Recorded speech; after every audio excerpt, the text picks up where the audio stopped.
Hello, everyone. This is Ron with episode 15 of ZinoNation and More. I'm joined tonight by my regular co-host, Marcus Crawford, who's back from his adventures in the Southwest. He took many drones with him and got a lot of footage, and we're really going to dive into that in a minute here. But I want to introduce Josh here, who better known as Parks and Tech on YouTube. He's been a big super fan of the show. He's in the chat almost every week, and he's in the chat of some other shows that I'm involved with. And it's just great to have him on. He's been killing it. He's been great videos, and again, his stations, Parks and Tech, has already linked it in. So if I'm saying anything wrong, the link to his channel is like down below in the description. So go there.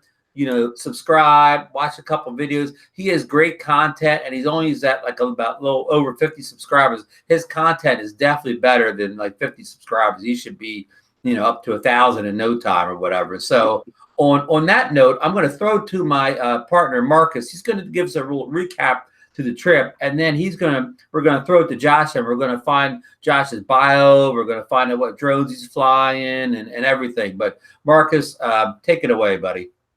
Got it. Hey, thank you for that great introduction, Ron. So first off, great to have Josh here tonight.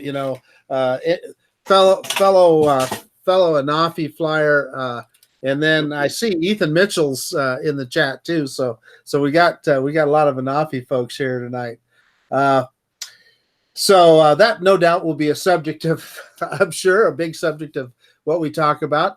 I just got back from a trip down to Las Vegas. I actually was my mother's memorial. She passed away, but we made a vacation out of it, my wife and I. And after that was over with, we kind of took the long way home, and we went around through Arizona, up through the south rim of the Grand Canyon, then to Page, Arizona, which is a little town that's right on Lake Powell if you look at the map. And then from there, we went by the Vermilion Cliffs and up around to a little town called Kanab, Utah, which is a town that a lot of Western movies and Western TV shows were filmed in.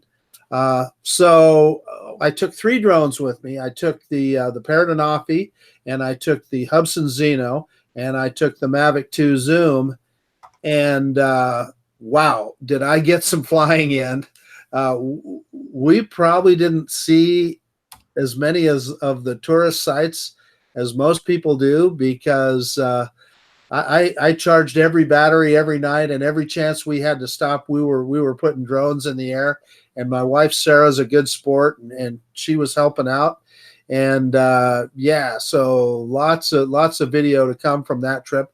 Of course, I want to mention in the national parks, you can't fly a drone. But if you're ever out that direction, don't let that stop you, because there's plenty of places outside of the parks with spectacular scenery that really lend themselves to drone videography. So yeah, that's about it. Shoot, Josh, let me throw it to you. How you doing tonight? Well, I'm hanging in there. I'm honored to be on the show here tonight, guys. I really do appreciate the invite.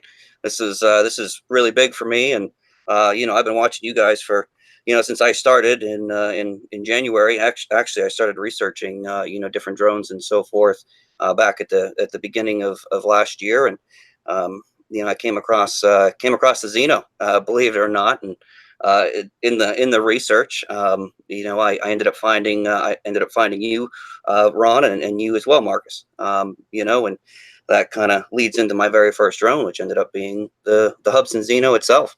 And coincidentally enough, here I am now, which I think is great. From there, things kind of took off, and I really wanted to just start posting a couple videos here and there, and I just enjoyed doing it. I really didn't care who was watching, or what anybody really thought, for that matter.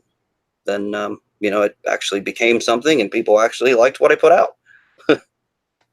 Well, you got some great stuff. Let me say that. Hey, Josh, give us a little background on you. Tell us, where you're from, and kind of what you do, and just a little general background. Then we'll get into your drone history. Okay, absolutely, yeah. So I'm actually from Pittsburgh, Pennsylvania, same as TDR True Drone Reviews, Brian Singleton. I actually work for a local flooring company as the head of their customer service, and I love to fly. When I'm not working, I actually used to be a golf professional in Gloucester, Massachusetts. Believe it or not, just about a half an hour north of Boston. So did that for quite a while, and then ended up coming back here to Pittsburgh, and kind of got into the flooring industry. Born and raised in Pittsburgh. Born and raised in Pittsburgh. Yep, absolutely. I'm in Pennsylvania too. I was born and raised about 60 miles south of Philadelphia. Oh, nice, nice. That's awesome. I mean, it's Philadelphia. The Pittsburgh's like a different world or whatever, but that's right. We are state. That's great. That's great. Well, what the heck am I doing here? I was born in California. Yeah. Well, you got one state. You got one state over now, and I'm one state over in New Jersey now. So we didn't go too darn far, huh?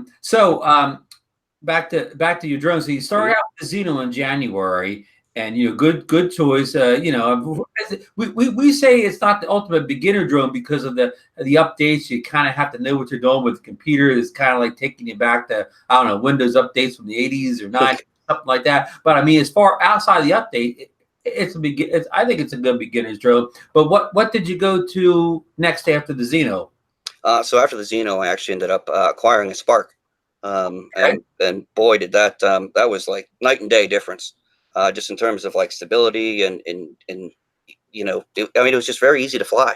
I found the Zino, it was a little bit more challenging, specifically me just starting out, and I'll be honest, I'm still not phenomenal at it by any means.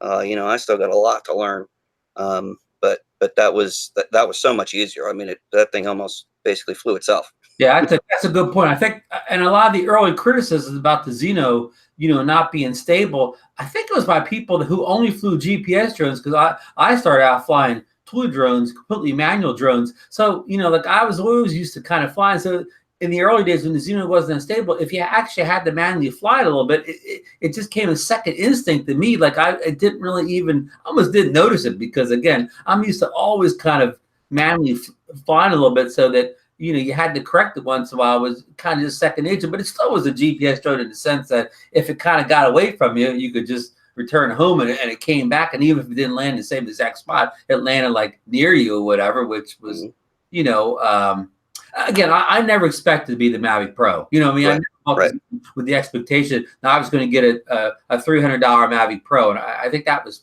part of the downfall, at the beginning. But again, as you said, the Spark, which Marcus, I'm going to let Marcus take over a second here. I mean, the Spark is even though it's, DJI's lowest, drone, it doesn't have some of the, the 3-axis gimbals of 4K. As far as the flight controller software in it, I mean, it's just as precise as any other DJI drone. I mean, it doesn't move in the air. I mean, when you tell it that you push the stick and it goes exactly where you want to and no more. I'm going to let I convinced Marcus to get a Spark a couple months ago, and as far as I know, there's no regrets yet.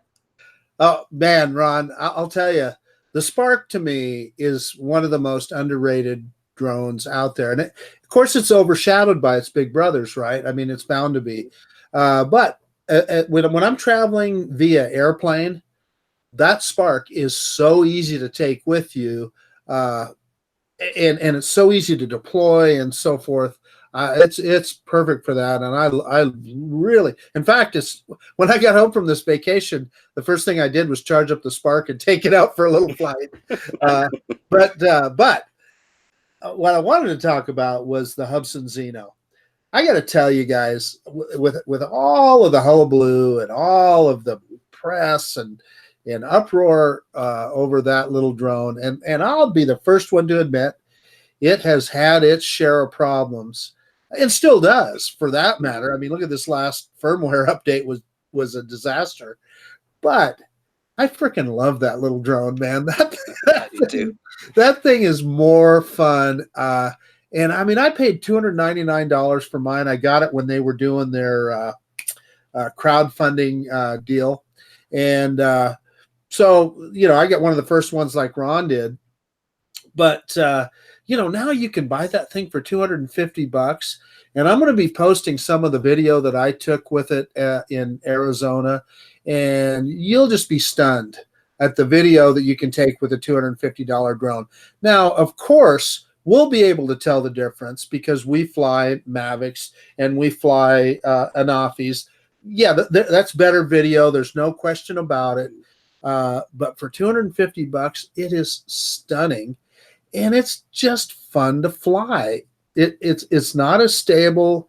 It's probably the least stable GPS drone I own, but it's not like it's uncontrollable. It's not like it's not like you can't see what it's doing. And as long as you take that kind of stuff into consideration, it's fine. And man, it's a go-to drone for me. Hey Marcus, Ronald L in the chat says the Spark is the best drone for the Bucks, and he says that's why I own 4 of them. There you go. Well, that's a shout out to anybody who owns 4 Sparks, right, Marcus? Yeah. Hey, and Cigar Nation Warriors talking about hand catching too, and that's where the Zino, it's so easy to deploy and to retrieve because it's got that big bottom where the battery is, and it's so easy to launch that thing, and it makes it so easy to grab. As opposed to this guy, I'm not going to ever hand catch this guy again. I'll hand launch it, but it's too difficult. When you're coming in to hand catch this guy, you better grab it right there because you're right here where the props are. It's just not as tough. And I see guys doing that palm landing with it. Man, I'm sorry. I've had situations where I've tried that and the props were still spinning and stuff. I don't know. It just made me too nervous. Marcus, haven't you put the Zino in the hand landing Hall of Fame, hand catching Hall of Fame? Well, probably. I mean, I've really promoted it for that, for sure. You think it's among the best? I think it is. Of the drones I own, it is the best. And also, like I see Al Duran from the Duranify channel, he hand catches his Femi X8. I think he's out of his tree, man. That thing, that is a powerful drone. And boy, I think that sucker would chop a finger off if you got it wrong. So anyway. Hey Josh, are you a hand catcher or? So with the Zino, yes. I haven't hand caught any other drone. And you'll actually see in a video that is still processing, believe it or not. It's extremely long, but it's with the Zino. You'll see a bunch of times I hand caught it, but that's the only one that I really feel comfortable with. Everything else I don't think I could do. I'd be too afraid. I got nipped by the Zino a couple times. So, by the props in the beginning. So, I didn't want to really have that happen again. Hey, so in the chat here, both Brian and Greg Pittman are saying that the Anafi is easy to hand catch. Guys, I don't doubt it. I'm just saying that I am personally and probably not coordinated enough to do it. So that's a personal choice on my part. Marcus, let's challenge Brian and Greg Pittman to make the ultimate hand catching tutorial for the Anafi video. What do you think? I'd love to see it, and I've seen guys do it. In fact, Gorilla Man, when he got his Anafi, if you look at his videos, well, in fact, he ended up dropping his, but he was doing a hand catch, and it was just what I described. It came down in his palm, but it took like, I don't know, it seemed like a minute. It was probably 10 seconds for the props to quit spinning and so forth after it landed. I don't know. I like being able to pull that stick down and shut them down. But anyway. Our friend Better with the Drone says that his channel is doing much better now that he's featuring the Spark than when he had the Zino. Wow. Well, that's good. I love both of those drones. So yeah, I'd watch both. Okay, Josh. So I think we covered those for your first 2 drones in depth. Mark, do you want to highlight something in the chat before I move on? Well, I was going to say Ethan Mitchell just commented about turning it on its side, and I've seen guys do that as well. And Ethan is, to me, he's the acknowledged Anafi expert. He is, yeah. So So Josh, okay, you had the Zino, then you went to the Spark. What was number 3? The Anafi. Well, you hit the trifecta here of goods, right? and that was completely because of all the talk that you guys gave it. Complete. And everybody was just loving it. And I see why. It's a great quad. I love that thing, even though I got it stuck in a tree. But that was my own stupidity. That wasn't any fault to the drone, that at least that I know of. But I'll just sum it up to me. That was a great video, man. Thank you. That video is classic. I freaking love it. And the best part is the happy ending, quite frankly. I believe it or not, now that video was so much longer, and I edited so much out. But and you probably, and I don't know if you could tell, but I went back and rewatched that video a couple times, and I think I ended up being pretty cool and calm, during that for the most part. I mean, I had a couple, maybe 1 or 2 swear words in there or something like that. But you should have heard what didn't make it into the video. Oh boy. Anybody that's watching this, again, I put Josh's link to the channel down below. Definitely go to his channel. I mean, not right now during the show, but afterwards, go to and find that video. Even if you don't have time to watch it tonight, put it in your watch later list and check it out. It's a classic. And again, and you may see some of Brian Singleton's old stomping grounds in that video. Yeah. Josh told us off there that location was not very far from True Drone Review's latest video. Is that right, Josh? That's correct. Yeah, absolutely. Actually, and if the last video that Brian did at the abandoned golf course, where he kind of does his he does a scout, or a recon. I'm sorry. He actually starts walking down the cart path and ends up turning around and walking back up the other direction. If he would have went down and went right through all that brush that you see in that video, he would have actually ran right into that location. It just sits down further, but man, is it overgrown back there. It's really overgrown. Wow. Hey, Ron, in the chat again, I want to comment. Better with the Drone makes a comment about the Zino, which I think bears mentioning. He had a really bad issue with his where it sounded like it was a bad battery or something. So I want to acknowledge that if I'd have had that kind of a problem with that drone, it probably wouldn't be my favorite either. So I completely understand where you're coming from there. Yeah, and let's point out too that the difference between buying a drone from probably almost any other company besides DJI, you're going to have a more quality control issue with the Zino or basically anything else than you would a DJI drone. Again, I'm not pumping up DJI. We don't talk a lot of DJI on this channel. Or a parrot drone. Yeah, because there's hundreds of other channels that talk DJI all day long. We're Marcus and I are on one of them, but that's nothing wrong with that. But so we try to not talk about DJI all the time. So we said we're not really fanboys, but we have to acknowledge that they're kind of like the Apple of drones. They kind of just work, right? Would you agree, Marcus? Hey, so you just brought up a point. So I took the 3 drones with me when I was on vacation: Mavic 2 Zoom, Parrot Anafi, and Hubsan Zino. And every time I'd fire up that Mavic 2 and take it in the air, I would be saying to myself, why do I ever fly anything else? That is just an amazing piece of technology, and it always works. It always works perfectly, and it takes phenomenal video. So, like Ron and I have talked about this before. Well, there's a reason that I fly other drones than that. It's because I love drones and I love flying things like the Anafi and the Zino, etc. But you got to acknowledge that, man, there's just no question. They're the class of the field. They are. Okay. We'll probably get hate mail on that one, but Mark and I, the DJI fanboys portion of the show's over. So now we're going back to Josh. We're going down a road here if anybody hasn't called on yet. What was your 4th drone, Josh?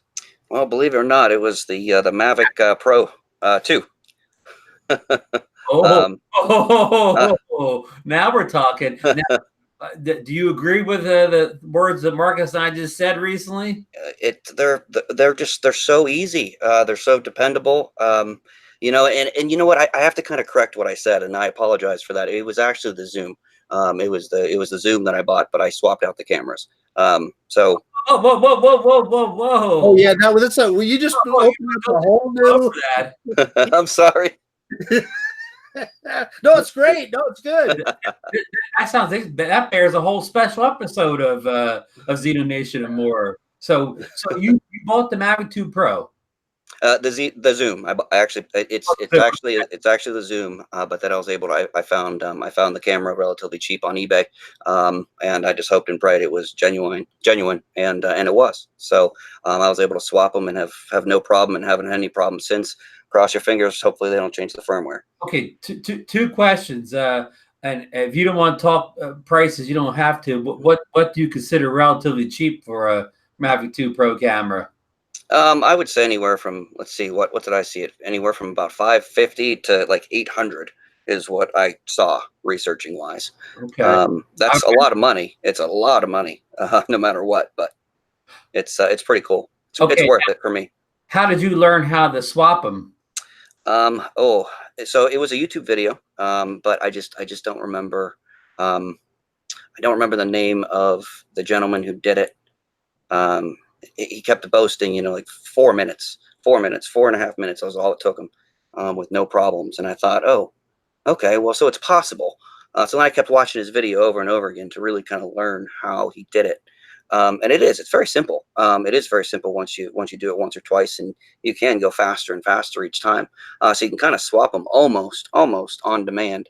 As long as you don't lose those tiny screws, they're very small. I see Marcus looking intently here. Well, it's interesting. I'll be honest with you. I am not the guy to do something like that, but I appreciate what you did, and that's awesome. Yeah, it's pretty neat. I to be honest, I haven't really swapped it back recently, but I haven't really done too much flying with it either. It's the last one I did was the sunrise in the morning that I did also at the abandoned golf course. But man, it's just really cool. I'm just thankful there were no problems. But again, they could change the tiniest little thing in that firmware and render that useless. So then you'd have to put the zoom back on again. Right. Zoom back on. Okay. Which wouldn't be the end of the world. That wouldn't be a problem. Right. I mean, many times, like I'm out flying, and many times, I'll say, I wish I had the zoom I was flying the other night at the beach, and we thought we saw whales out there, and I was trying to get them with the Pro, but I still wasn't really getting close in, even though I was trying to get lower and close. If I'd have had that zoom, I'd have known for sure what was under the water there. Yeah, absolutely. And, again, it doesn't take a lot of time once you get used to it. Like I said, I think the last time I did it just to time myself. I didn't go and actually use it. I think it was like a little over 5 minutes is what it took me. But, I'm not a pro at it by any means. And, I'm sure other people can do it a lot faster than me. So. Yeah, you're the first person I've talked to. And I mean, I know this YouTube videos I haven't searched for, but you're the first person like I know that has done it. So I'm very impressed. Oh, me too. Thank you. Yeah, I figured it was worth a shot.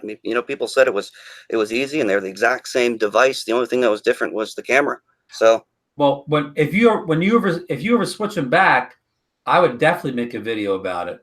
Okay, yeah, but I'd definitely make a video about it. In fact, I'd almost say, if you're gonna do it, we'll do a live special edition of the show or whatever, like you're doing whatever. Throw me on the spot with those tiny screws. Spot, Josh. No, we would never put you on the spot. Never.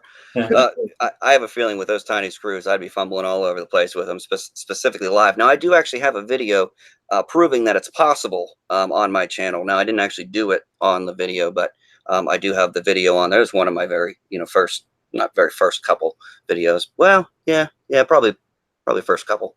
Videos showing that it is possible, at least at that point.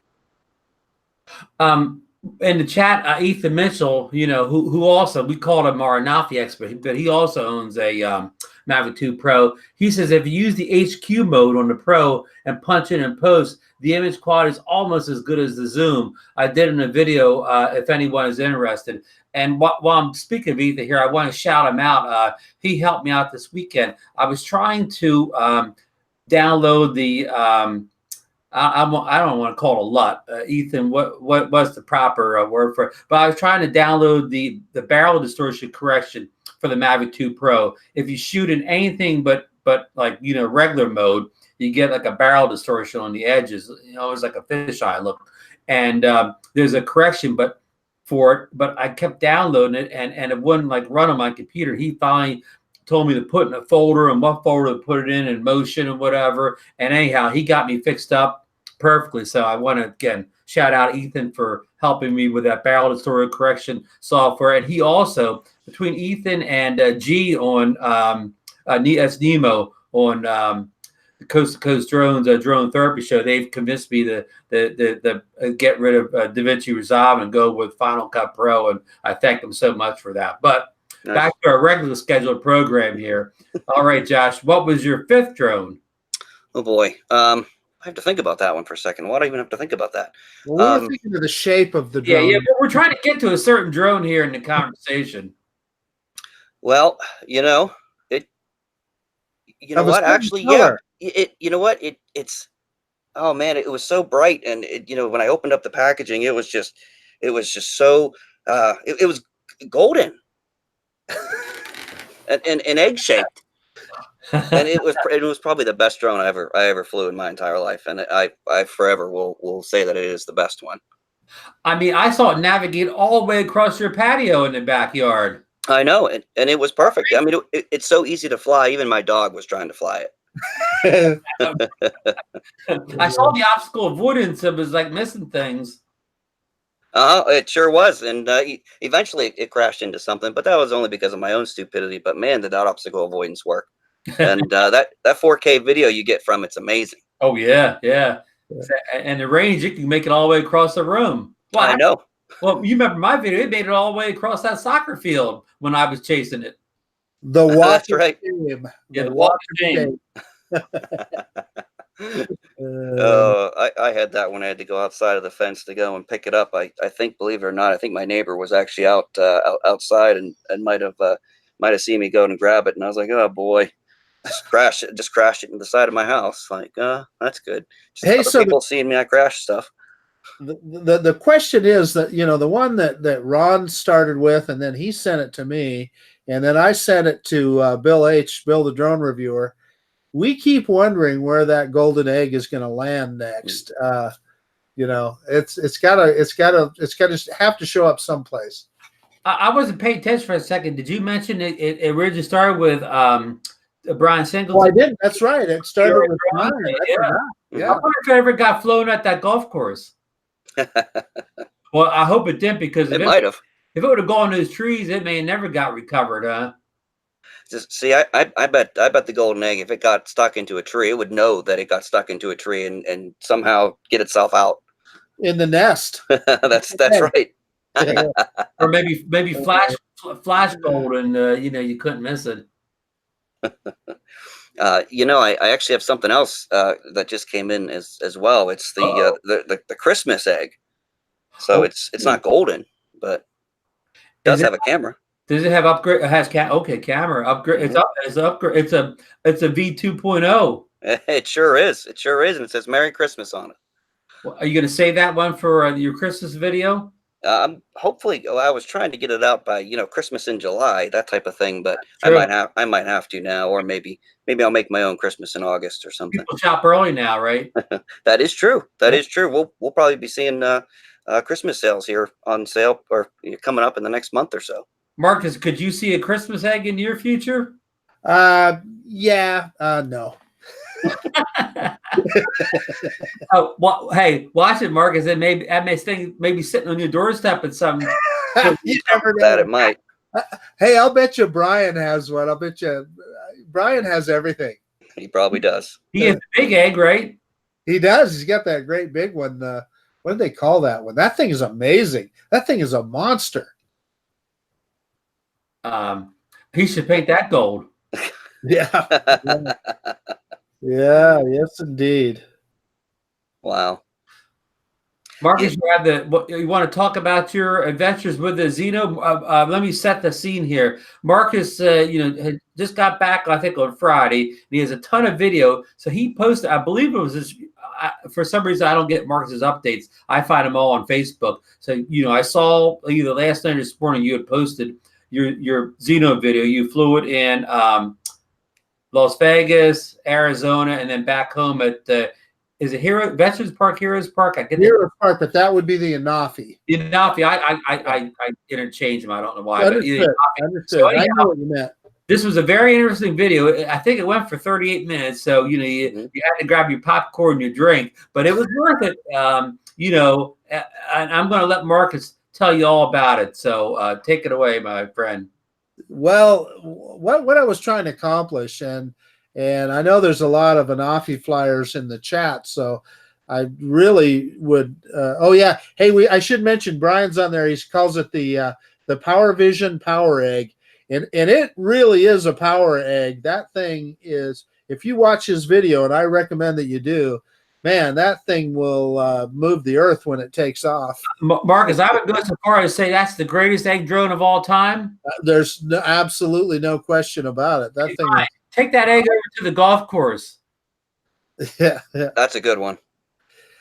Hey, but anyway, I didn't mean to get off track there, but I saw Brian's comment. But so the Anafi, one of the issues that I had, so when I was in Las Vegas, we were out at what they call the Red Rocks, and I flew both the Mavic 2 and the Anafi, and the Anafi just was getting blown around so bad that I brought it right back. I mean, it would just jink practically sideways. Now, to be fair, it was really, really windy, and when I took the Mavic 2 up, it was giving me high wind warnings. So I took that for what it was. But then before that, I'd gone on a motorcycle trip, and it was here in Idaho, and I took it with me, and I had it up by the Sawtooth Mountains.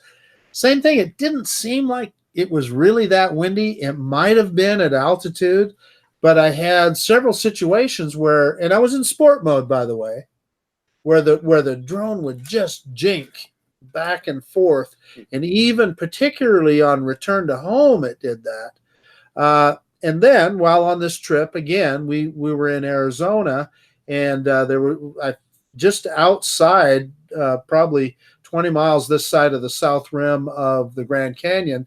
There's a mountain called Red Butte Mountain that, boy, looked like an awesome place to fly. So I took the Anafi up and put it in sport mode, and it did pretty good. But then on the way back, I started getting some of that same jinking and so forth. And I did. There was some wind there. So in any case, that was bothering me. So when I got home here, I took it out to Heroes Park, where I test and fly often because it's a great big wide open area. Good place to do it. And I took this guy up. I threw it in sport mode. I took it way out and I took it way back, and I tried moving it back and forth, trying to repeat any of that, and it flew perfectly. Never once did I have a single issue with it. So I don't know, but I would like to hear about what the people in the chat and what you guys have to say about flying this guy in windy conditions. Marcus, let me throw in real fast. You said you had no issues with it at your local Heroes Park, but you actually did have some signal loss, some connection issues. Well, I did, but it was an urban area, and so I didn't really count that as a problem because of where I was at. I've had this out in the country where I've gone out almost a couple kilometers with it. Right. And the drone did exactly what it was supposed to do. It immediately executed a return to home and came back. So yeah, I didn't have any qualms with that. Where I'm working my way to that, mention that is I got a message from Jet Martin, who I don't see him in chat tonight, but he's kind of a regular in the show. He suggested that when you fly the Anafi, you put it in airplane mode. If you're on a iPhone, I guess Android phones have a similar setting. He said that one time even the Free Flight app suggested to him that you should put the Anafi in airplane mode. I haven't tried it yet. I flew it the other day after you told me this, and I completely forgot, I guess because I was having no issues. But I will try to put it in airplane mode next time I'm out and see if that helps. Josh, have you ever used airplane mode with the Anafi? Not with the Anafi. I did, and I know we haven't talked about it, but the Parrot Bebop too is something they always tell you to put in airplane mode, and that was the first I ever heard of it. With all the videos that I watched for that. So I mean, it is still made by Parrot, so I don't know if maybe that's just something across the board or what the case is there. But I've never used it with my Anafi, no. And I can't say I ever had any of the problems that that Marcus had just recently with the drone kind of shaking, if you will. I've seen the problems Marcus has, with the, you're flying along. I'll be reviewing video and it's doing fine. All of a sudden, I see the camera wobble. But I mean, in all my flights combined, I had less wobbles than Marcus did in one video in Arizona. So, I mean, I can't say or not whether I've flown in as much wind as Marcus has. I mean, I think I've taken up in some reasonable amount of wind in the spring, but maybe not what compared to the desert in Arizona. But like as Marcus said, anybody has any suggestions in the chat, please share. And even if you don't share now, send a message down below or send a message in the Facebook group because Marcus is somewhat considering returning. And I'll let him elaborate on this. Yeah, so fortunately I bought it through Amazon and they've got a very obviously generous return policy, but my deadline on that is July 30th. So if I decide to do that, I need to do it right away. And I will add that if I return it, I'm going to go ahead and go right back and buy another one. So I really dig this little guy. So I don't want to be without it. But I kind of have a feeling that I'm not sure. I wish I knew whether there was actually. That's what I'm trying to figure out. Is there something actually wrong with my drone, or is it just because I'm flying it in windy conditions? And I want to throw it out to the chat. Has anybody ever done like a total reset of the Anafi, like a software reset? I mean, this seems like it may be more of a hardware issue, but maybe because done the 3-axis gimbal. But I guess it wouldn't hurt to do a software reset. And before I want to say that Cigar Nation Warrior, that's our friend Bill, a loyal fan and follower of the show. He asked, do any of you guys put your phone in airplane mode when you're flying our beloved Zino?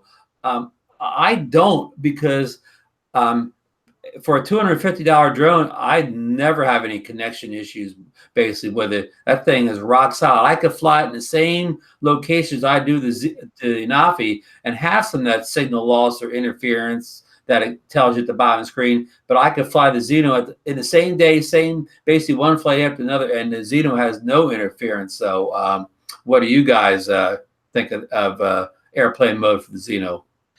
It couldn't hurt anything, that's for sure. I will say this. When I was in Arizona, I had some connection issues. I was right up against a big cliff at the time.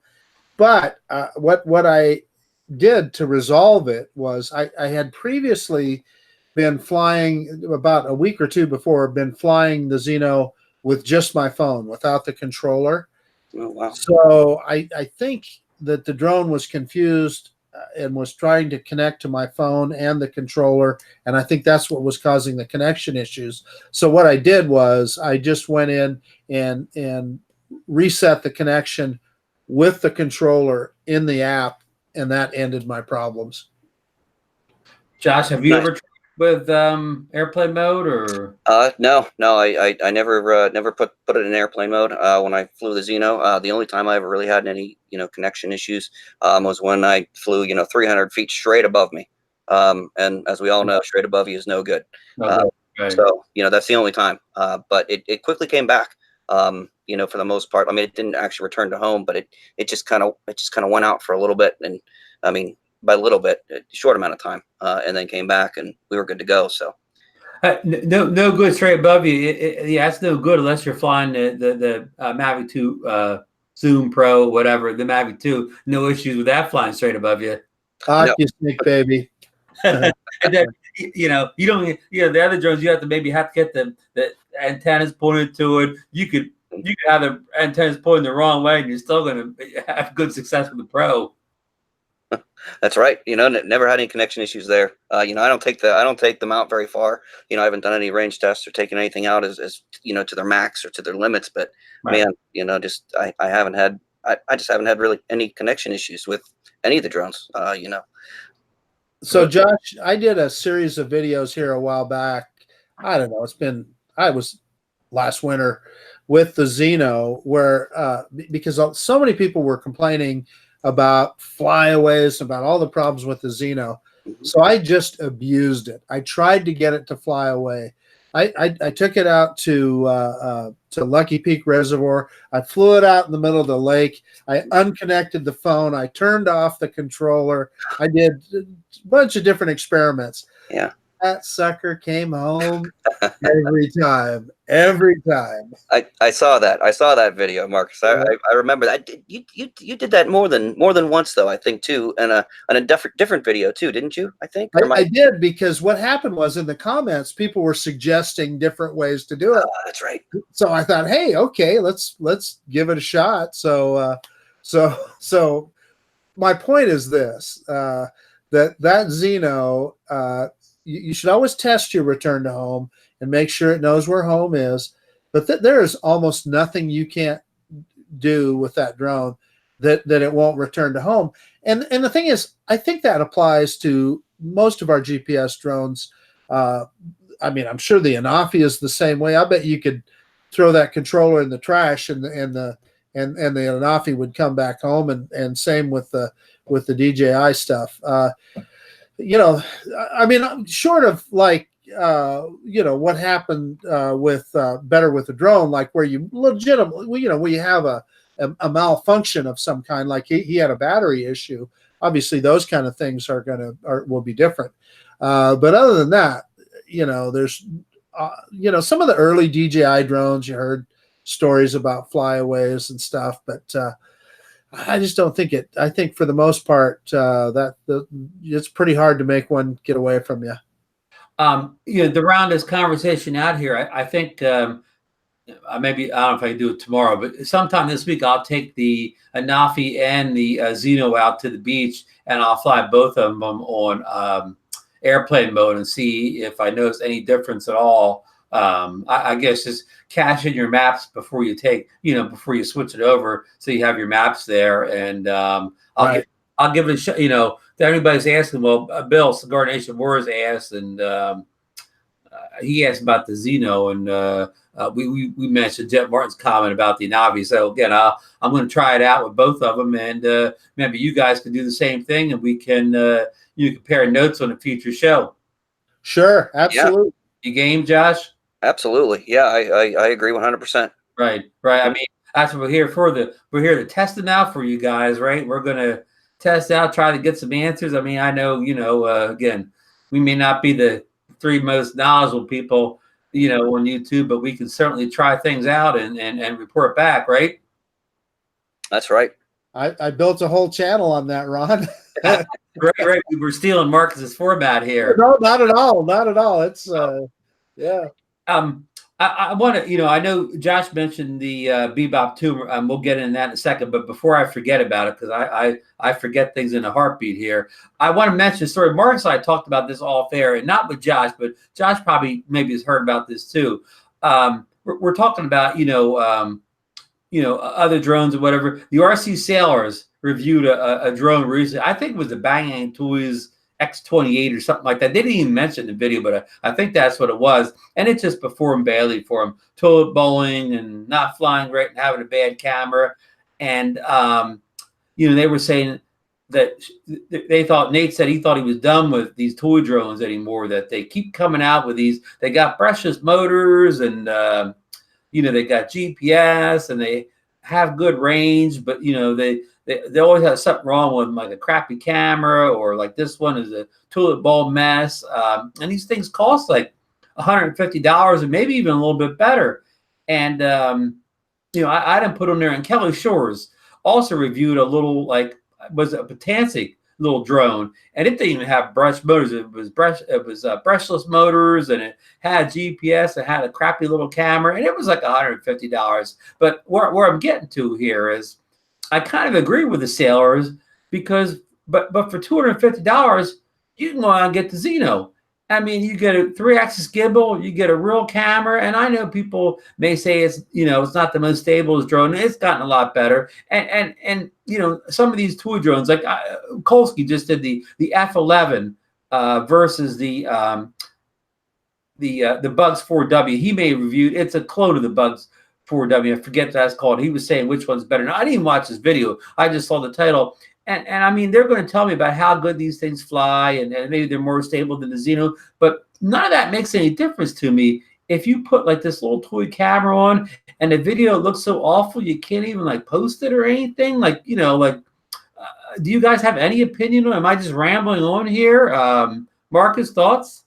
Yeah. So listen, I was sympathetic with what they were saying as well. I'm not a huge fan of the RC Sailors channel, but I think he was spot on in that, boy, a lot of those drones have just become the same thing. When I looked at Kelly Shore's video today, it reminded me of that last SJRC drone that I had. He had when he put it in follow me, it started toilet bowling and so forth, which was exactly the same thing. And if it's not a stabilized camera, I almost just don't even get the point of it. I understand that getting a cheap one maybe to learn how to fly and to learn how to run them. But if you're interested in photography or videography, it's got to be stabilized. Mm-hmm. And one more thing, Brian makes a really good comment here in the chat. He's saying that RC Sailors aren't done anything with anything that's clickbait, and he's absolutely correct.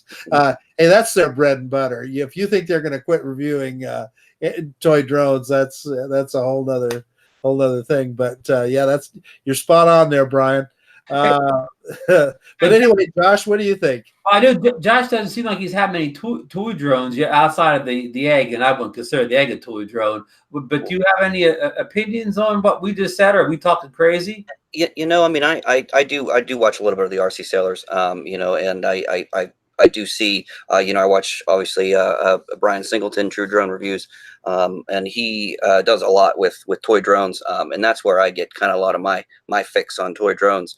I love his content, love the way it's presented, but I recently, I have an RC boat, I have an RC car that I have, and that I think are pretty fun. I did videos on those too. But with some of these toy drones, I think they're just rebranded like, hundreds of times by different companies, but they're the exact same drone. And I think that they're just pumping them out like crazy. And some of them are really good. I'm sure, I don't have them. I can't say one way or another. But judging by, reviews and so forth that I've seen, some of them are really cool. And might be worth your money.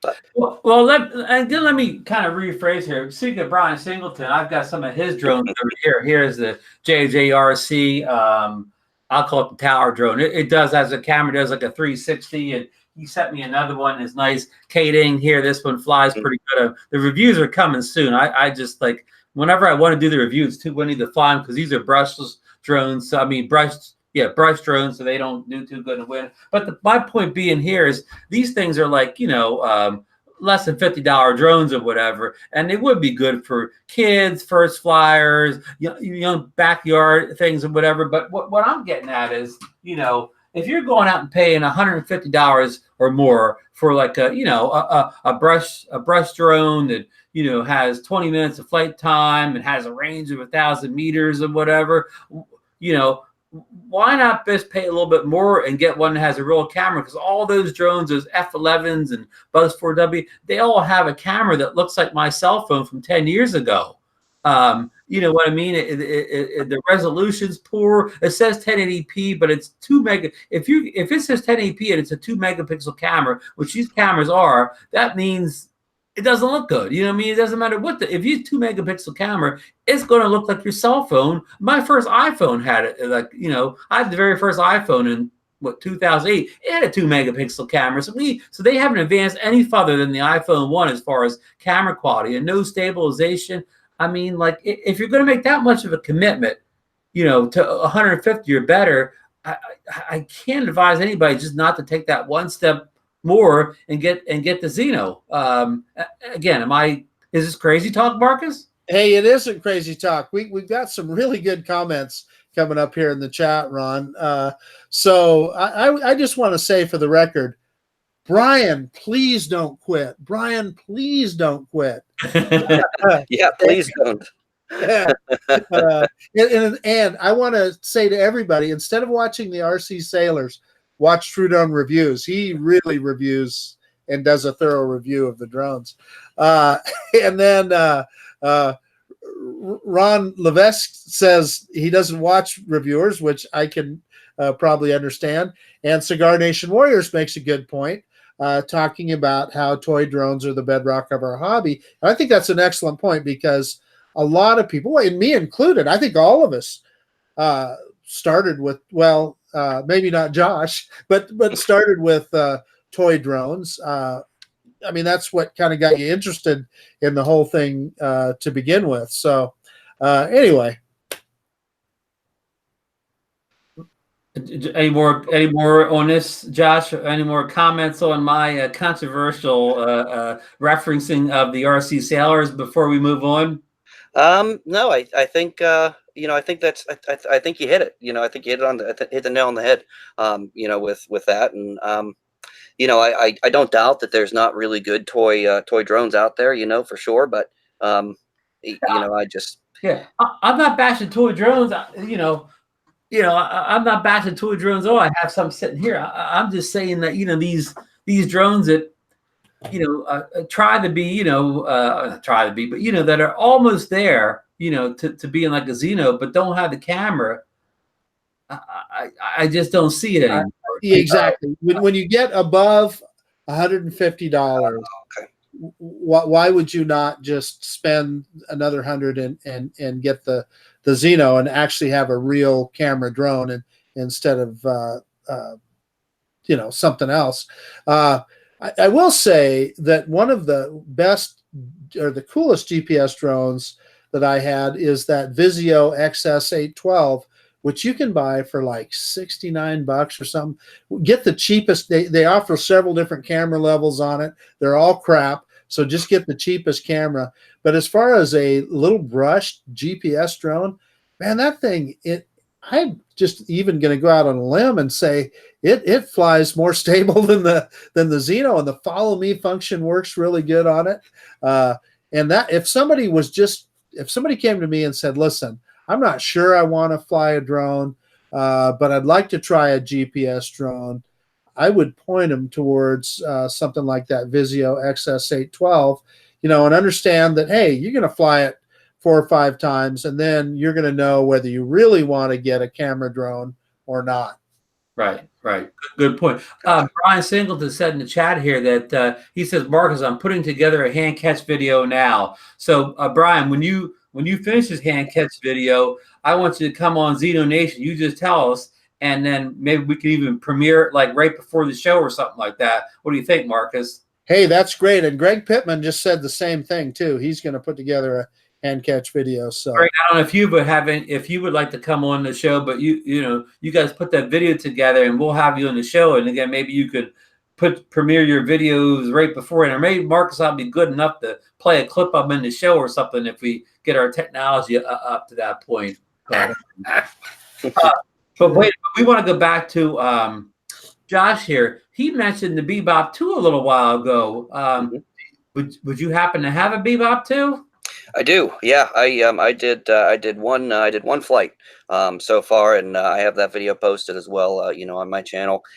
Man, I was chatting with Brian about that one, and I even quoted in that video.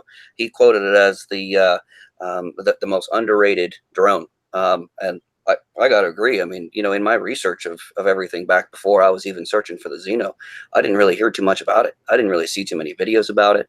But man, that thing's stable. That thing it's reliable. The camera is decent. I like it. I only had one flight with it, so I don't know everything about it.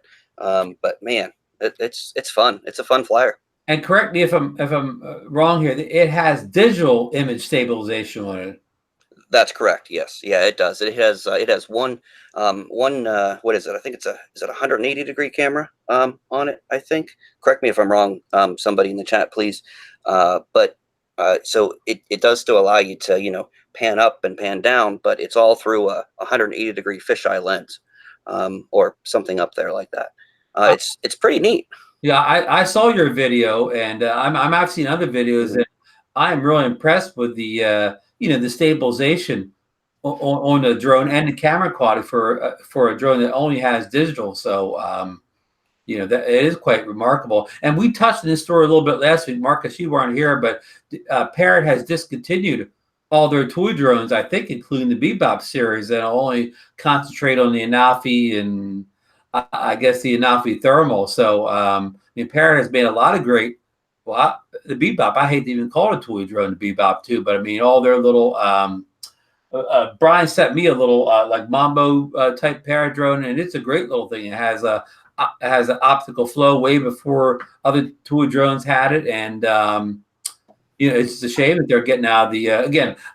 There you go. There it is. 20 bucks was what this was all of $20. Wow. And I haven't even opened the box yet. So, and I know, Josh, since they discontinued the Bebop 2, you can now get it most places. I'm going to say Amazon, eBay for $199, I think, with the controller. So I'm looking right now. In fact, I was going to get really bold and see what I could find here, but I'm seeing 204 on Amazon right now. Brian, I mean, Marcus, I would go so far as to say, I bet you if you got one, it would outperform your Fimi A3. Well, that wouldn't take much. That'd be easy. Yeah, that's the biggest regret I have of, well, pretty close to the biggest regret I have of any drone I've ever bought. That thing, it's because of the built-in FPV screen. Even in the shade, it's just almost impossible to see. And then the problem I have is that when you take it up to altitude, the lens fogs on it. And you know, their solution is they send you instructions. They want you to pull the lens cover off and then use epoxy and seal around the lens and then glue the lens cover back on. No, thank you. Yeah, that's way too much for me. I wouldn't want to do that either. Yeah, if that's what I had to do to fix that. And I mean, I have no problem trying to, you know, open something up and try to figure it out and try to, you know, break it down, tear it apart. If I break it, I break it. But I wouldn't even want to do that with that one. I would just send it back. That's just me, though. So here's the deal with that, Josh. So I bought it at Banggood. Oh yeah. Yeah, everybody's laughing. And they said, yeah, sure, we'll give you a refund. Just send it back to us. And it's $100 to send it back to them. Well, I mean, I paid $230 for it. I $230 would have been much better spent on a Bebop too. So I mean, obviously I'm not going to do that. What I did was I went to my credit card company and they reversed the charges, but I think Banggood has something like 45 days or 90 days or something to answer that. So I don't know how it'll come out, but I figured it was worth a shot. Marcus, Banggood's so slow at replying, they probably won't reply in that 45 days or whatever, so you'll get your money back. I just want to say Brian Singleton said everybody needs a Bebop too. And why I bring Brian up, sorry I keep bringing Brian up here. We love Brian Singleton here, so I'm going to keep mentioning his name. But I just wanted to say he put up a new video, I think just this weekend. He's got the Fimi X8 recently, which Marcus also has, and he did his first flight test this weekend. I think the video posted Sunday. So everybody go check. As soon as this show's over, go over to True Drone Reviews and check out his test flight of the Fimi X8. And in this test flight, he not only mentions Marcus in the test flight, but he mentions Gorilla Man too, which I don't think Gorilla Man's with us tonight, Marcus. He isn't. I don't see him in the chat. So but he mentions both you guys in the video. So props to Brian for shouting out some of the ZinoNation and More gang here. So and Ethan Mitchell says his friends have Bebops and they still love them. So I guess our advice here is, even though these Parrot has discontinued many of these drones, that maybe time to run out to eBay and pick one of these guys up, because as long as your batteries are good, what do you care if they're not making them anymore? Hey, so I see I'm on eBay right now, and I see the Parrot Bebop 2 FPV VR drone kit. So you get the Bebop 2 cockpit glasses, which VR goggles, basically. I figured that's what it was, and the Sky controller too, for $195, free shipping, free returns. Heck of a deal. Is that a good deal, Josh? I think so. Yeah. I mean, I'm sure other people would agree with me, but that's the cheapest I've seen it or heard of it, I should say. It is a refurb now. It's okay. Yeah, but you have the goggles, Josh? I'm sorry? You have the goggles? Yeah. So I have the whole FPV pack. I have the goggles, the headset, and the Sky controller too. It all came together. It was $250 is what I paid for it, brand new. And Marcus says it's a refurb, but I mean, now that these products are basically discontinued, it'll be hard to find them, I guess, brand new at this point. So again, if anybody's thinking about this stuff, it's probably the time to grab this stuff now. The prices have dropped on all the. I know Brian Singleton got the Bebop 1 for like $99 with 2 batteries recently. He was looking for a battery and he couldn't buy the battery itself, so he just bought the drone, and got a couple batteries. But the Mambo, all those little Parrot drones are all good little flyers, and the prices dropped tremendously on them since this announcement. So we may have to start a new thing here, a Parrot Nation or whatever. Hey, can I ask a dumb question? Go ahead, Marcus. What's the difference between the Bebop and the Bebop 2? Well, that's a good question for Brian Singleton. He may have tape all day in the chat, but maybe Josh could tell us a little bit. I'll be honest with you. I'm not 100% sure. I can't answer that one. I apologize. I'll take a rough guess, Marcus, to say range is better, camera's better, the typical things. But again, Brian, if he can fill us in, he says he has the goggles but never uses them. And did you see? Oh, he says Bebop 2 bigger and better. There you go, Marcus. Yeah. Well, it looks pretty cool too. Yeah, as far as I remember, I think the camera quality is much better, and maybe the Bebop 1 maybe doesn't even have the image stabilization. But again, we're back to camera. The camera is much better in the 2. Yeah. He says it has 3 axes versus 2 axes. Yeah. The front of the drone reminds me of the HAL 9000 computer on 2001. It is kind of an odd looking drone, but longer flight time, they're saying too. Yeah, that's an interesting looking controller as well. Sky controller. How do you like that controller, Josh? Oh my gosh! So I saw the reviews and so forth on it, and I mean, it just doesn't do it justice. When I open that thing up, man, that thing is huge. At least I thought it was. At least compared to any other controller or controller that I had, it's big. It was just crazy. I couldn't I couldn't grasp how big it actually was. But it is nice. It feels really nice. It's very well made. It does come with a nice phone holder as well. And it can hold, a smaller size tablet as well, which I thought was pretty cool. I mean, I can't speak to the Bebop, but even the little kind of Mambo type drone that Brian sent me, the little fly pad, even though it looks like a little cheap controller, it's much better, well made than your typical toy drone. It's a real quality controller. Very interesting. I had a thought, but again, old man, I forget the thought I had. But hey, Rod, I got something we can talk about for a little bit.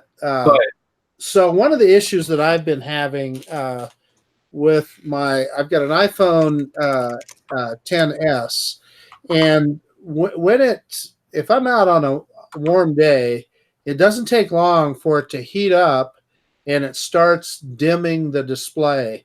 And it's got a couple little different levels that it'll dim. It'll dim the first time a little bit, and then when it gets hot enough, it will dim again. And I'm telling you, you can barely see anything on that screen. So I've been struggling with how to cope with that.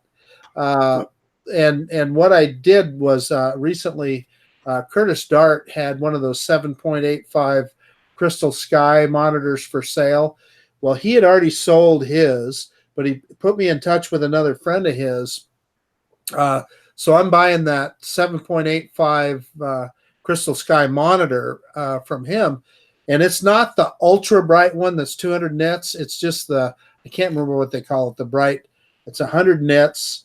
But everybody I talk to say that it's plenty, that it's that's what the smart controller is, 100 nits. Yeah, and you say you have no problems with the smart controller in bright sunlight, right, Ron?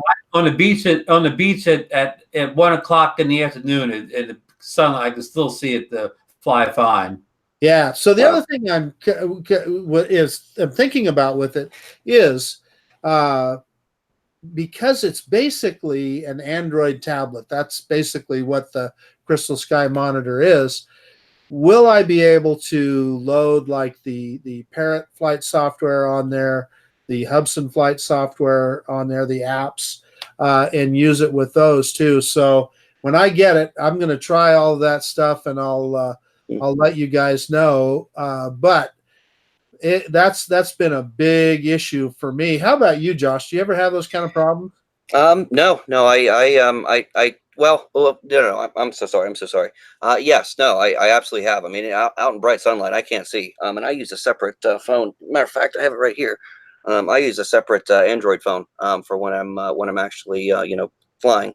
Sometimes I use my actual cell phone, but for the most part, no, I just use this cheaper Android phone. And it works, but it is very hard to see, extremely difficult to see. And recently, you'll see in a video that is going to come out after the show tonight, that it actually starts overheating, and you'll see the warning signs come up on my screen recording, and that it just stops charging, when it's connected to the controller. But it was really hot when I filmed too. But that was the first time that I ever had that issue. Yeah. I've seen my iPhone. I have an iPhone 10 now, but I've seen other iPhones. I've had them out in the sun and the heat, and they've got so hot I can barely touch them. So I've definitely seen that. Marcus? Did you see Cigar Nation Warriors comment in the chat? He said he's going to try to guess a triple X rating here. He said his iPhone 8 Plus gets hotter than a teenager on prom night. I agree with that, Bill. They do get hot, and when I was on vacation, we went out to. I'm sure everybody's seen it. It's called Horseshoe Bend in the Colorado River. It's a very famous bend in the Grand Canyon in the Colorado River. And of course, I didn't have any drones, but we hiked out to this place, and I was taking a bunch of pictures with the iPhone. And even just out there, of course, it was in the heat of the day. This thing heated up so much that the screen just dimmed to nothing, and the phone was, man, you could hardly hang on to it. It was so hot to the touch.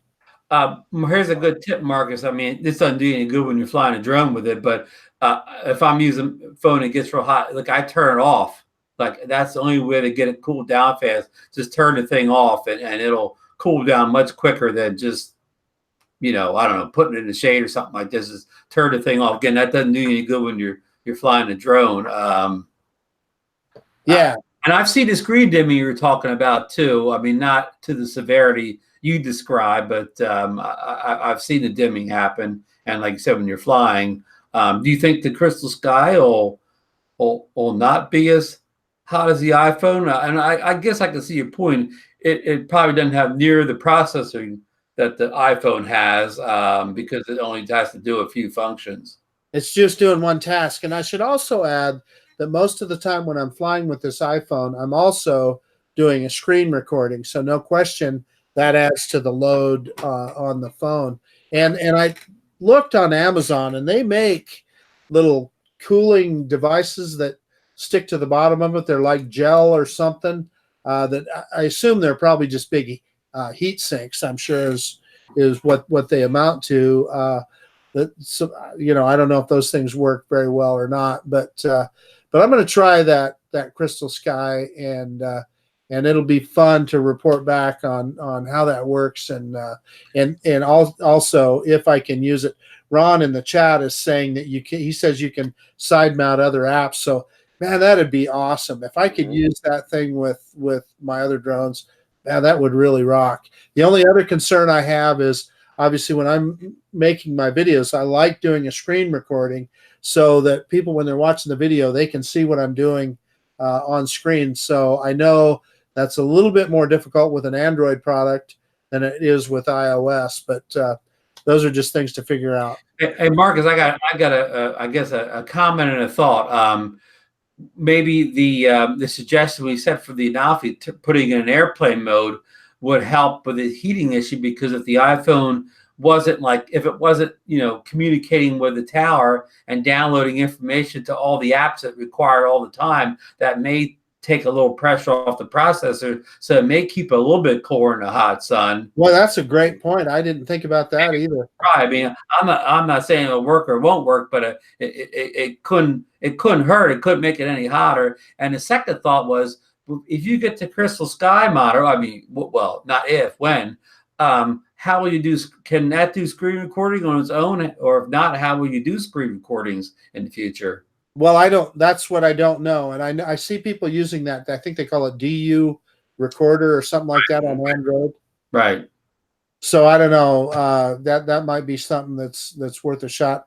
These are things that we're going to find out. The other issue is you guys know I bought the FT Aviator joystick, and it does not work with the Crystal Sky monitor. So I don't know how all that's going to shake out as well. I'll have to. I'll still be using the iPhone clearly when I'm using that joystick. Nice, and I can say with Android, I forget who mentioned in the chat that you can sideload the apps. That'd be pretty cool if you can sideload those apps onto the Crystal Sky. But if that's the case, if you can, you should be able to do a screen recording app as well for Android. Like you'd mentioned, like the DU recorder is a good one. And then I forget the name of the one I used. Mobizin. Oh, good. I'm going to write that down. Is the one that I use. And they offer, you can pay for it, or they offer a free version as well too. I ended up just paying for it. It was very inexpensive. Yeah, and I believe in paying for stuff. When somebody creates something like that, you want them to do it, so I want them to make money off of it too. Mm-hmm. Hey, can you guys still hear me? Yeah. Oh, I got a phone call came in, and I'm all Apple, so like it even somehow right in the computer. So like I can't find the window to the Hangouts anymore, but I'm so I can't see you guys, but I can hear you perfectly. Oh, we can see you, Ron. So we can. I don't want to do anything to try to log back in, because I may shut the whole broadcast down. So I'll just go without being able to see you guys. So if you do anything I need to see, you'll have to describe it to me. We're just all going to make faces at you, Ron. I hate it. If I do anything to try to recover it, I may kill it. So we're kind of coming to the end anyway. So what's the old saying? I'm going to fly in the blind here for the last couple of minutes. Yeah. So and Ron is saying that he likes DU record. So I guess that's all stuff I'm going to find out. I believe DU Recorder is a paid for app if you want to live stream with it or something like that. It's some kind of pay component to it. And the one Josh mentioned, I'm not sure. Is that Android only? I'm not sure. I'm not sure at all, actually. I don't actually have any Apple devices. Some people might shoot me for that, but I've never been much of an Apple person, so I'm not sure, unfortunately. Okay, well, I mean, we're gonna have a lot of information to learn when Marcus gets his Crystal Sky. I have the smart controller, and I know you could sideload apps to it, and and you know, and you could do screen recordings without doing any side. It's actually built in there, but I know to get any apps like D Recorder, you have to like side load them, which I haven't done anything. My smart controller is like all stock. You know, I haven't done any of this yet. Hey, can I ask you guys kind of a dumb question just between us? Yeah. What do you mean by side loading? Well, you know, if a device can't, I don't know, natively, if that's the right word, you know, download an app, there's ways to put an app on a device where the app shouldn't be on there, if that makes any sense. That was very well done, Ron. Very well done. So there isn't like an app store that you can just go get it. So Exactly. Okay, so you got to figure out how to do that. You got to watch somebody's YouTube video that shows you how to do it. I mean, every device is a little bit different to side load stuff on and off. They're APK files. That's what all Android devices use for their programs. They're all APK files, and you basically can get the individual APK files, and then by side loading them, what it means is you're not going through exactly what Ron said. You're not going through the App Store or the Play Store, the Google Play Store, to actually download and install the app. You're doing it by bypassing the Play Store. I see Ron is commenting in there. He says just do a Google search for the app. So perfect. Yeah.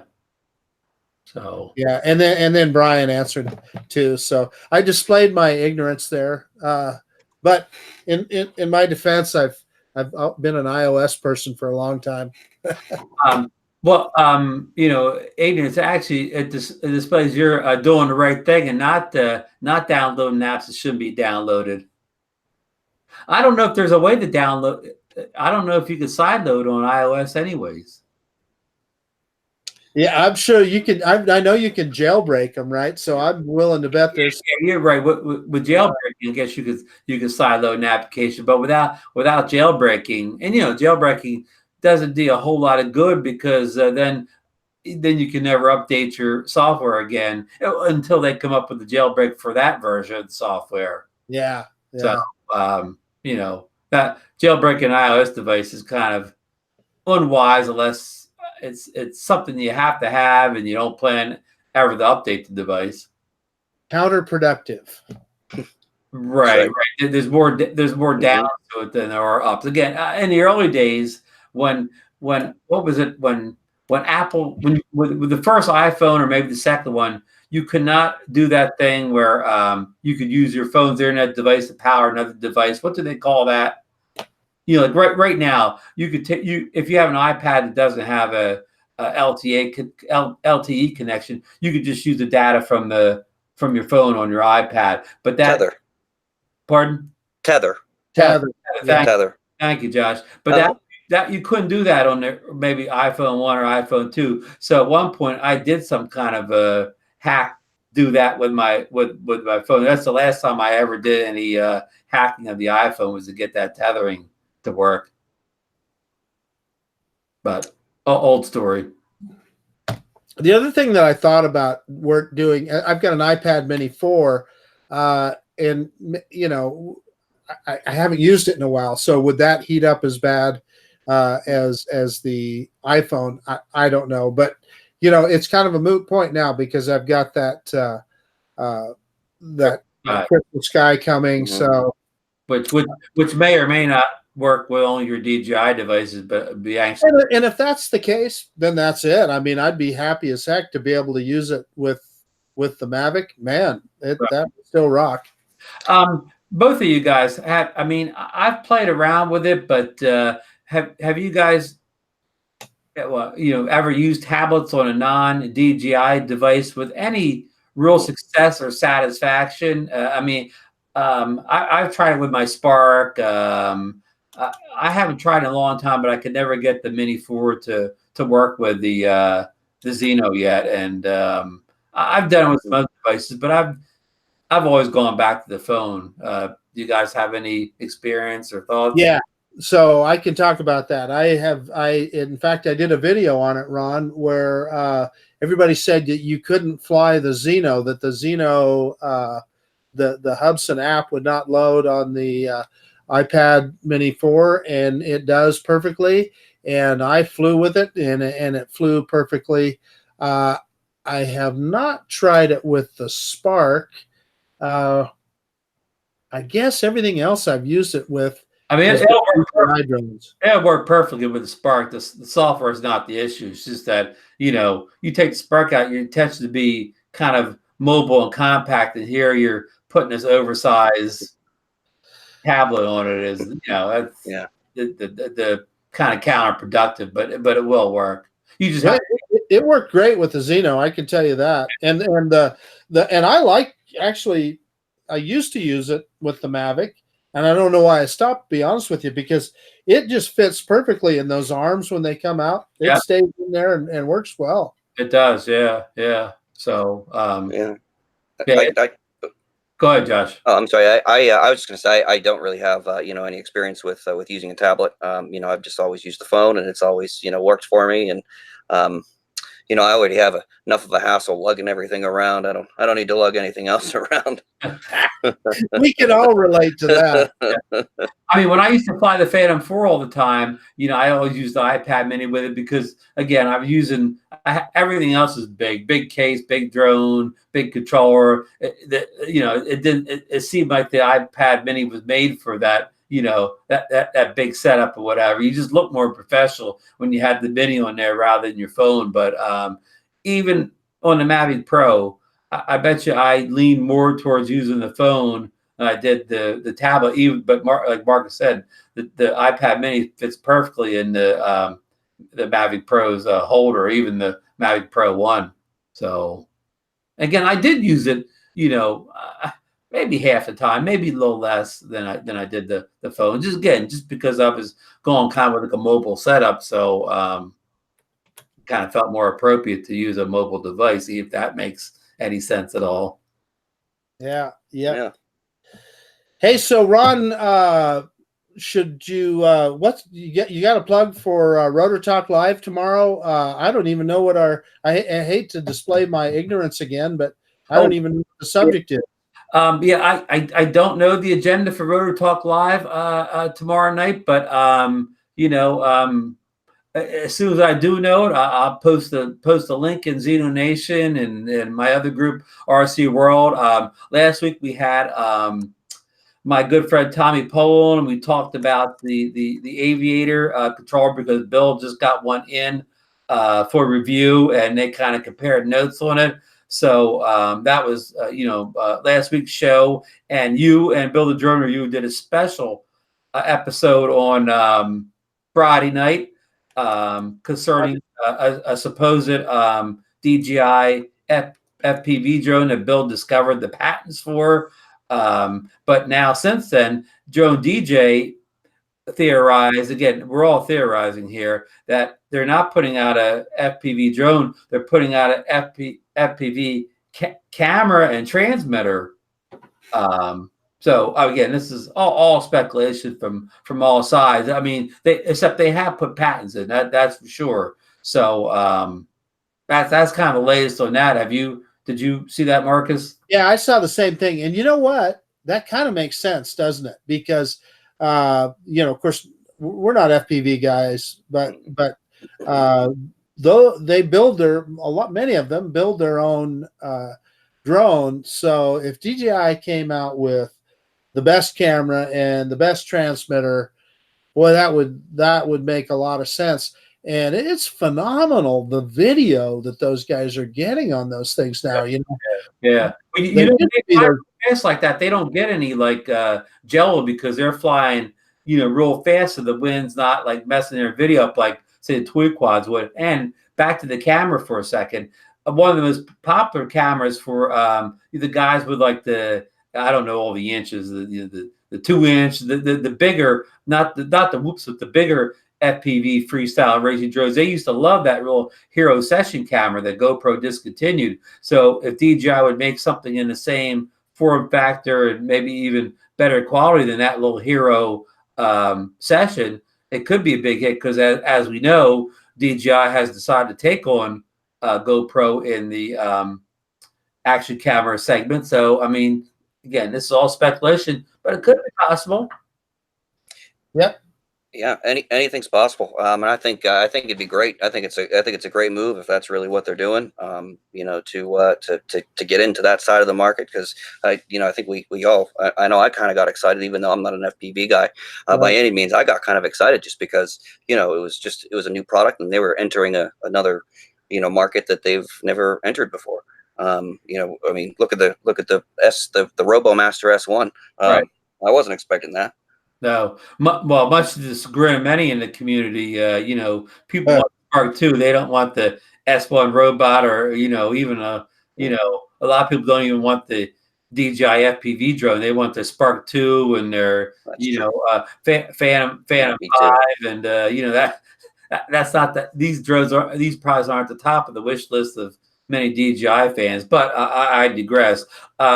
Here's a show note on Wednesday.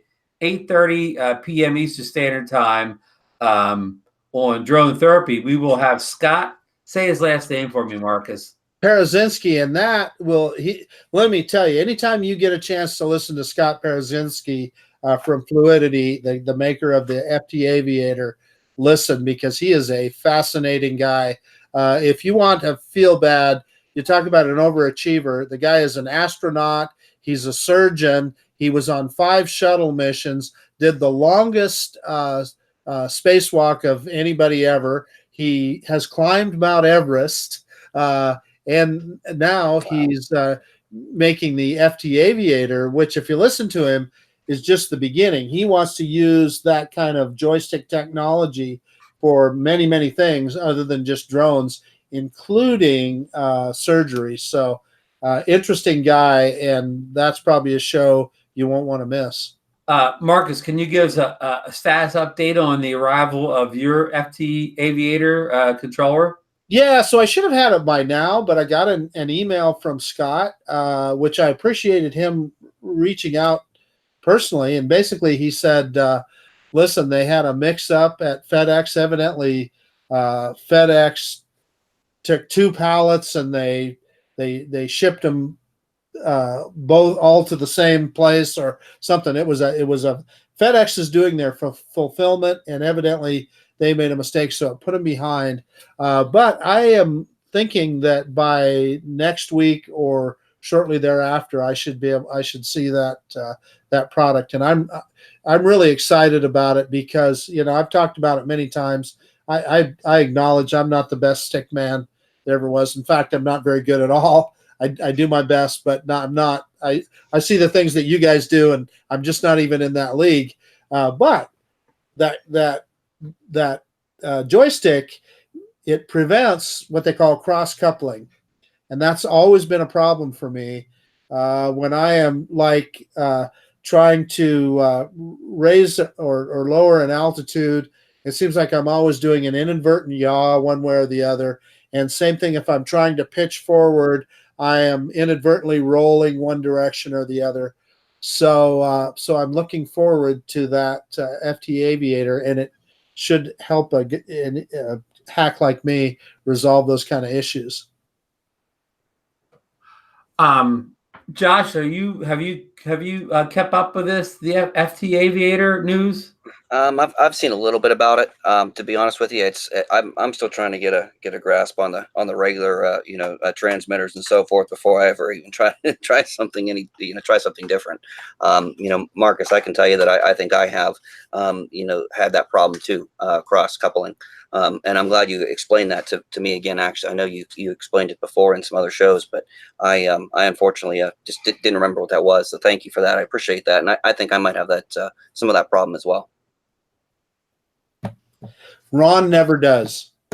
All I can say is, every time you see me get a good shot, I may have flown that same route a dozen times before I get that good shot. So it's not like I go out and it's once done a take and I've got a good shot. I mean, many times it may take not just at one time. I may have gone to the same location a whole bunch of times before I get that one shot.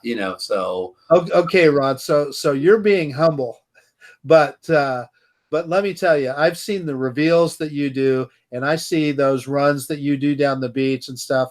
That's phenomenal stuff, and it's not easy to do. I know that from flying, and I'm sure Josh would agree.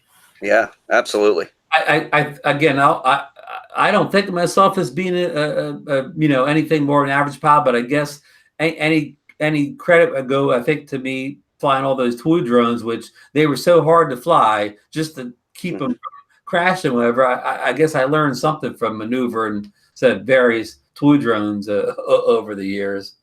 So I guess we hit about the hour and a half mark here. I want to throw it to Josh. Is there anything you want to promote? I mean, we've done it already, but promote your YouTube channel if you have anything else. Facebook, Twitter, Instagram. Go ahead and plug away here. Awesome. Well, I greatly appreciate that. Yeah. So, if anybody hasn't subscribed, to my channel, I'd really appreciate that. I try to release, some really cool stuff, a lot of fun content. I hope it's not boring anybody. And if you're watching my stuff, please leave me a comment and tell me if you like it or you don't, because I'm learning. I'm learning just like maybe some of you guys. Some of you guys have been doing this way longer than me, and I know you have a lot to share. And if you're willing to share that information, I'd be more than happy to learn. I really just have the YouTube channel. I can tell you that I have a video that is going to come out right after this broadcast is over. It is finally done processing. It's been encoding for what, I don't know, almost 24 hours. It's a 55-minute video in 4K. So I'm sorry it got so long, but I got really excited about this one. So I just kind of kept going with it. So hopefully, if you have an extra hour to spare, you'll sit back and relax and watch it. But it is a Zino video. Well, make sure you post it on the Facebook Zino Nation group. Oh, I'm so sorry. Make sure you post a link on the Zino Nation Facebook group. Absolutely. Yep, I most certainly will. And it's actually all about the precision landing with the Hubsan Zino, but with the Android app. Oh, okay. Well, Marcus, I love precision landing. So, did you want to talk about any topics or anything that we didn't bring up on the show tonight? I not that I'm aware of. At least not at this time. Okay.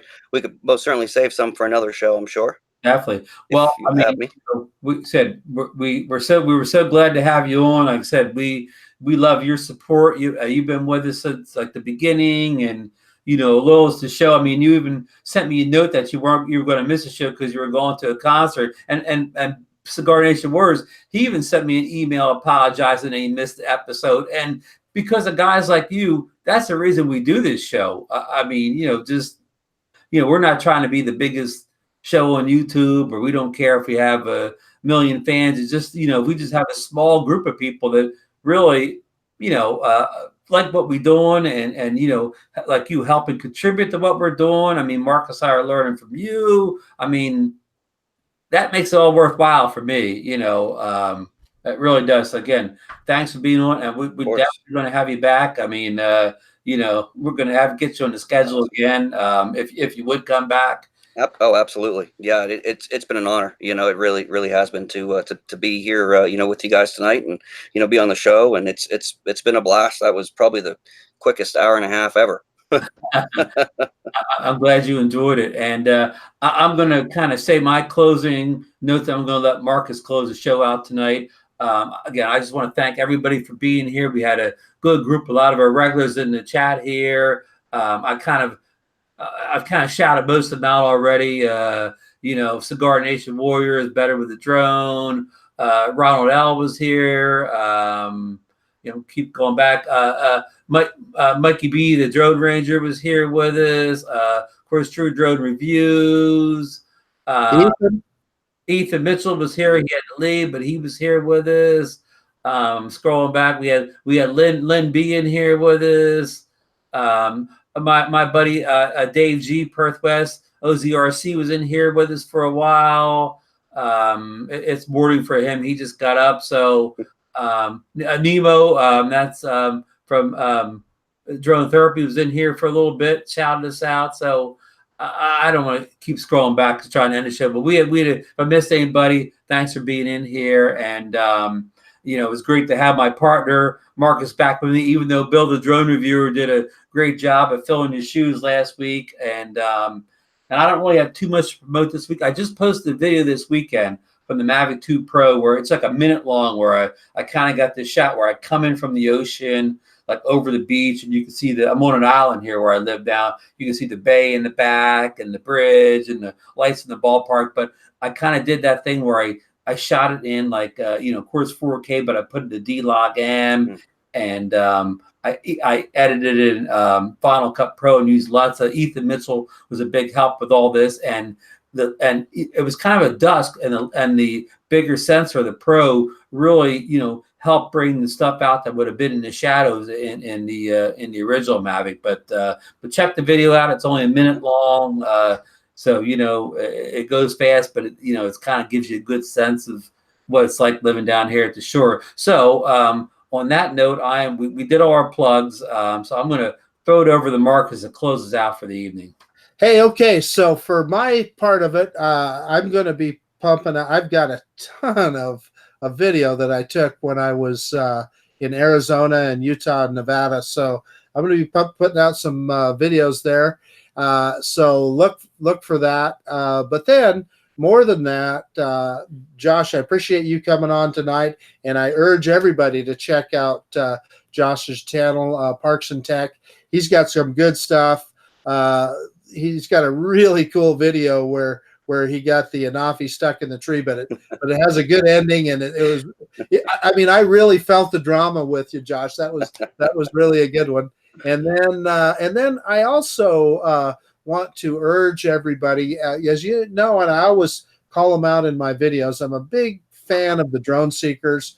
It's a European group that I kind of started out with when I was first flying my Phantom 3. And man, if you want to get involved with a friendly international group of drone flyers, check out the Drone Seekers Facebook page and the Drone Seekers YouTube channel. Subscribe to their YouTube channel. A guy by the name of Sean Matthews runs it.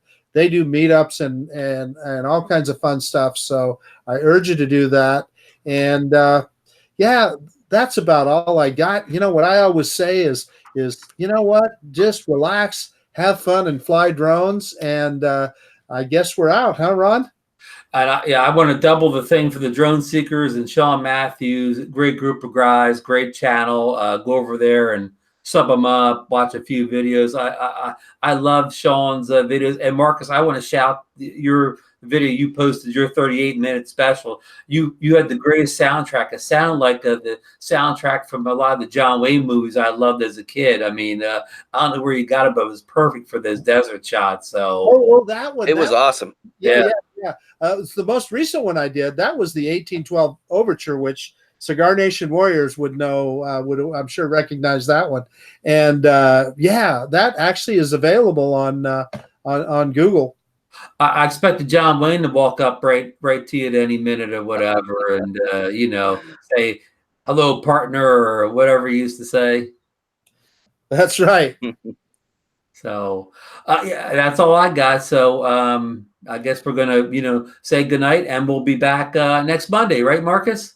We absolutely will. And Josh, you can hang on here for just a sec. Yeah, no problem.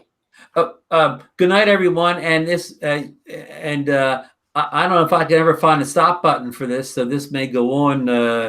So the people here, don't say anything you don't want to hear in the air, because I don't know if I'm going to be able to find a stop button here. But I guess when I close the Chrome browser down, I'll stop it. But maybe it's still saying live, Ron. So I'll let you know when I see it. Okay.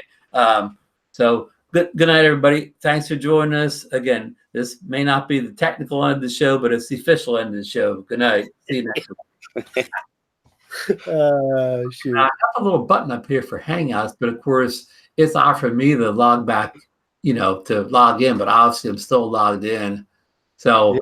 I mean, I don't think I'm going to be, the only way I think I'm going to end this show is to just close the Chrome browser down. Well, then we're done. All right. Well, thank you, Josh. Appreciate you coming on tonight. It was great having you on. We said we definitely want you back, soon. So, I really appreciate it again. I mean, this really was fun. I'm sorry.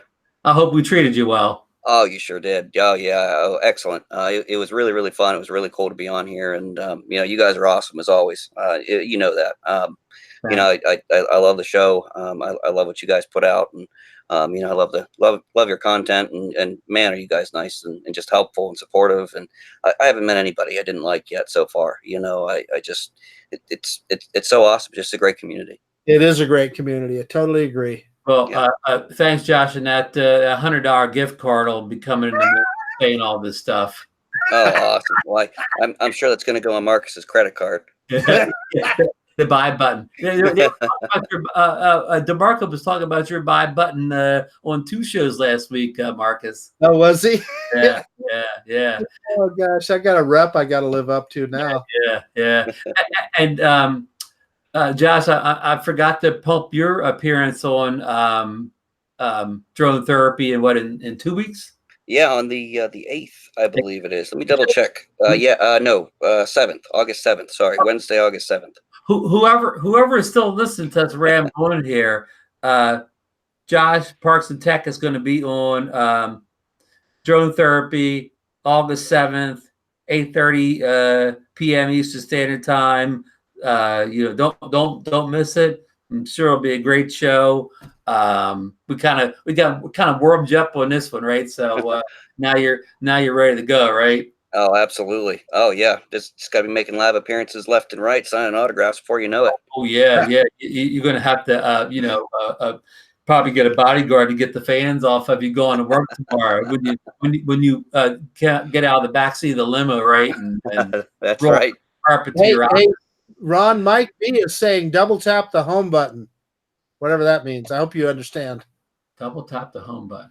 I mean, I'm looking all around. And he said you'll see a list of programs come up.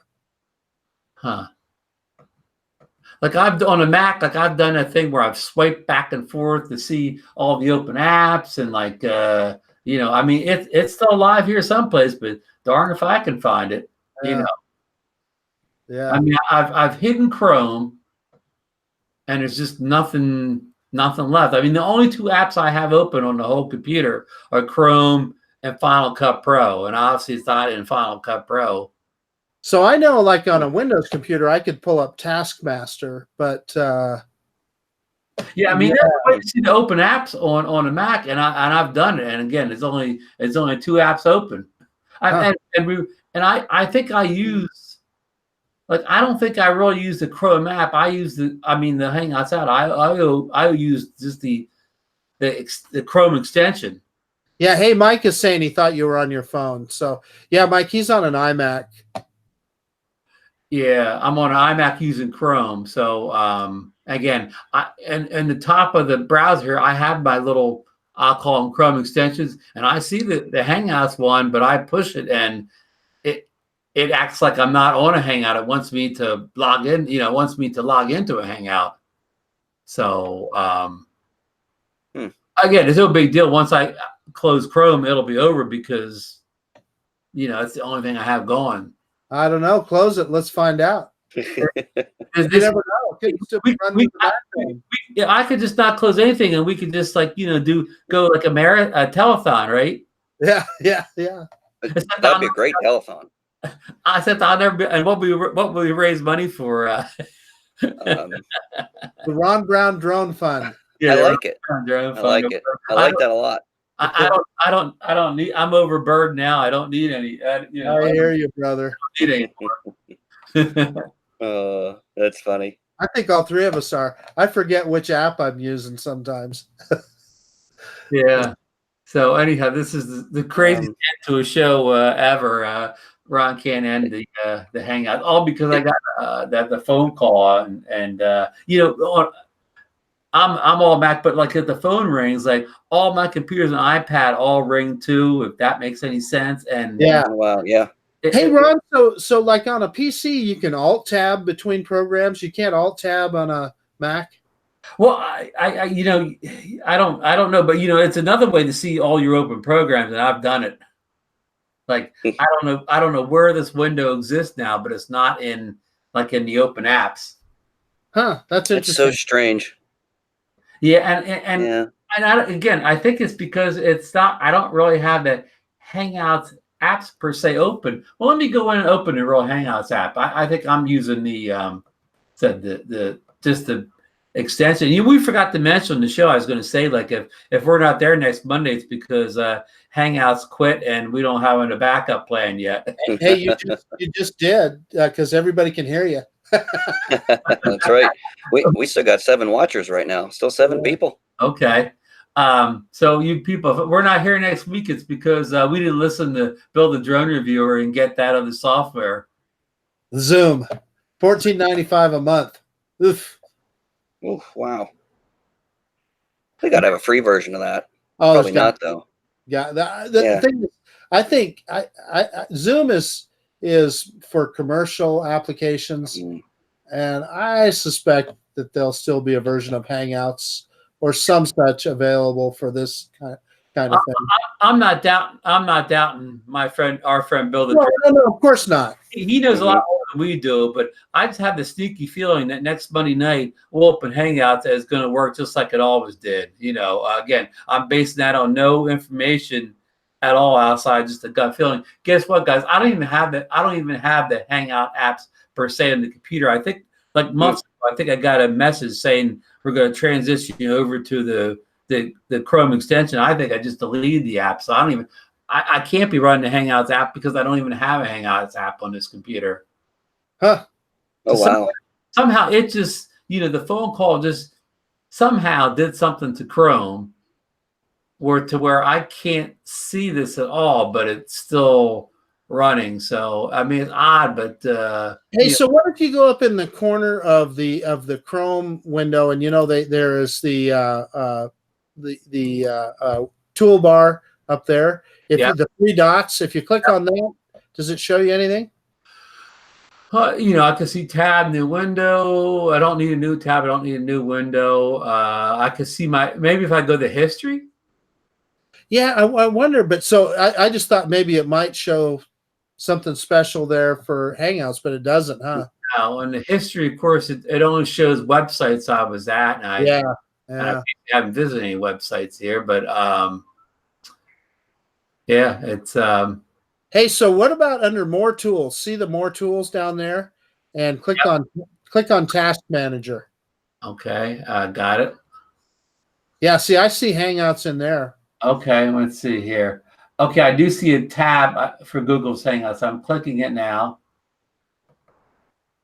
and I'm back. There you go. You've replaced Build a Drone Reviewer as our tech support here on ZinoNation. Great job, Marcus. Okay, so now let me end this. Good night, everybody, for the second. Good night, everybody, again. Good night. That our tech support person has solved the problem.